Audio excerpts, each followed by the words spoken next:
السلام عليكم ورحمة الله وبركاته. ازيكم عاملين ايه؟ يا رب تكونوا بخير. النهاردة ان شاء الله هنحضر مع بعض وصفة ممتازة جدا جدا لأصحاب الشعر اللي مش بيطول، وكمان الشعر الخفيف واللي بيتساقط دايما. بتعمل على تكثيف الشعر بشكل كبير جدا جدا، بترطب الشعر ومرطب طبيعي للشعر الجاف. بتنشط الدورة الدموية في فروة الشعر.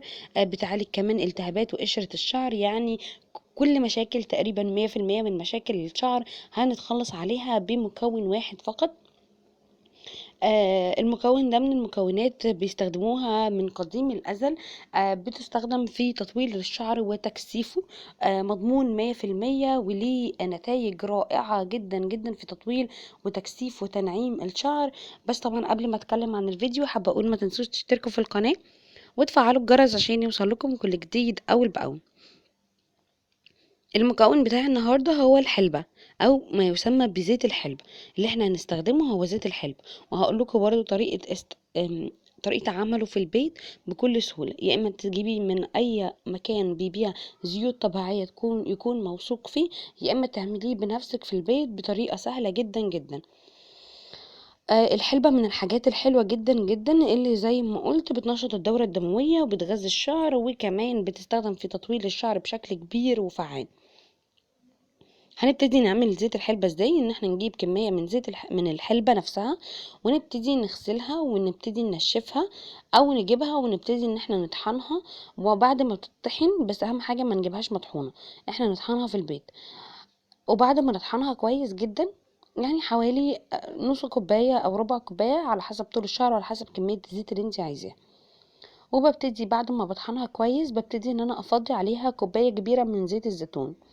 ببتدي ان انا اقلبهم كويس جدا جدا مع بعض. ولو حسيتي ان الخليط قليل ابتدي تضيفي من زيت الزيتون، مفيش مشكله خالص. وبتسيبيه لمده 24 ساعه في مكان ما فيهوش ضوء ولا اي حاجه.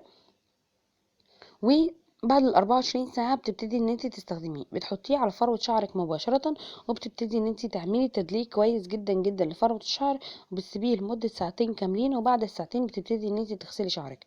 الحلبة ليها فوائد عظيمة جدا جدا جدا للشعر. بتطول الشعر، بتنعمه، وبتعالج كمان الناس المصابة بالصلع. بتزيد من نمو الشعر بشكل كبير، هي مرطب طبيعي للشعر الجاف. وكمان زيت الحلبة بيستخدم لتدليك فروة الشعر قبل الاستحمام بشكل اسبوعي، لعلاج القشرة وتساقط الشعر. ممكن تعملي تدليك بسيط قبل الاستحمام، ده غير وصفتنا يعني اللي هي ساعتين تدليك سريع كده قبل ما تخشي تاخدي شاور. ده بيعالج تساقط الشعر وكمان بيعالج القشرة. بتزيد من تغذية جذور الشعر، وبتخلي الشعر يطلع صحي وقوي وناعم ولامع. فدي كل الحاجات دي بتغذي الشعر وبتنعمه. فإن شاء الله تستخدموها لكم جدا جدا. مرتين في الأسبوع. لو انت عايزة تحصلي على نتيجة فعالة 1000000%، يبقى من مرتين لثلاث مرات في الأسبوع.